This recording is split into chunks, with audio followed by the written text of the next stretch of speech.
Мына ошол маалда ушулар кызмат кылды эле деп силерге айтылат ошондо. Бербей эле бир сом. Силер ам албагыла. Уктуңарбы? Эгер акча керек болсо менден сураңыз. Мен өзүм берем. Ош шаарында 24 марттан баштап шаардагы медициналык мекемелердин кызматкерлерин жумушка үзгүлтүксүз барып келүүсүн камсыз кылуу максатында 30дан ашуун кичи автобустар бөлүнүп берилип, кичи автобустарга жалпы 3900 литр күйүүчү май берилген. Мейрбан айымдардын жана муктаждыгы бар дарыгерлерге 5 тонна ун да таратылган. Бул маршруткалар эртең менен ошол мед кызматкерлерди жумушка алып келет. Ал эми эртең менен түндөгү сменден чыккандарды кайра эртең менен үйлөрүнө жеткизет. Андан кийин кечинде кечки сменге келе тургандарды алып келет. Ал эми кечинде иши бүткөндөрдү үйүнө таштап коет. Ушул маршрут боюнча ар биринин бөлүнгөн маршрут боюнча бүгүнкү күндө иштеп атышат.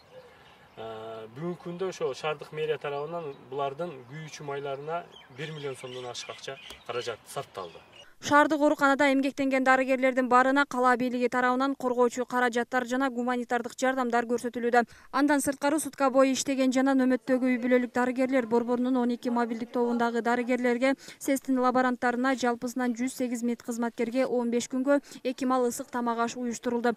Буга чейинки бригадаларга 3 мал ысык тамак уюштурулган. Азыркы учурда шаардык ооруканада 12 мобилдик топ иш алып барып жатат. Алардын баарына тиешелүү шарттар түзүлгөн.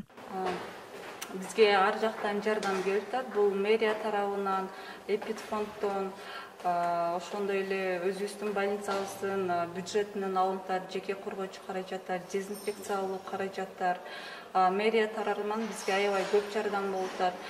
Алар мына кырдаалга тиешелүү общественный транспорт токтоп калгандыктан мэрия бүт медицинский учрежденияларга транспорт менен камсыздап берген. Мэрия жактан ошондой эле тамак аш жагынан алар жардам берип атат.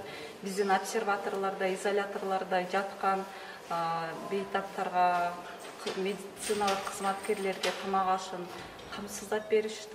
Ал эми оорукана кадимки бейтаптарды атайын жолдомо менен кабыл алууда. Ага шаардын ар кайсы аймактарынан бейтаптар келишүүдө. Кандай кырдаал болбосун дарыгерлер аларга жардам колун сунуп жатышат.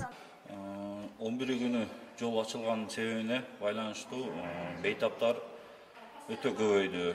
Күнүнө бир 50дөн келип атат. Жол ачылган себебинен ошондой болуп, бирок баарына жетишип атат дарыгерлерибиз. Бардыгын карап атабыз. Жата турганын жаткызып карап атабыз.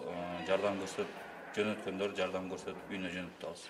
Учурда шаар боюнча илдеттен айыккандардын саны көп, бирок ага карабастан элдин саламаттыгы үчүн кала бийлиги коопсуздукту биринчи орунга коюуда. Өзгөчө кырдаал режими шаарда уланууда жана бул шартты аткаруу үчүн жарандык коргонуу штабы иш алып барууда.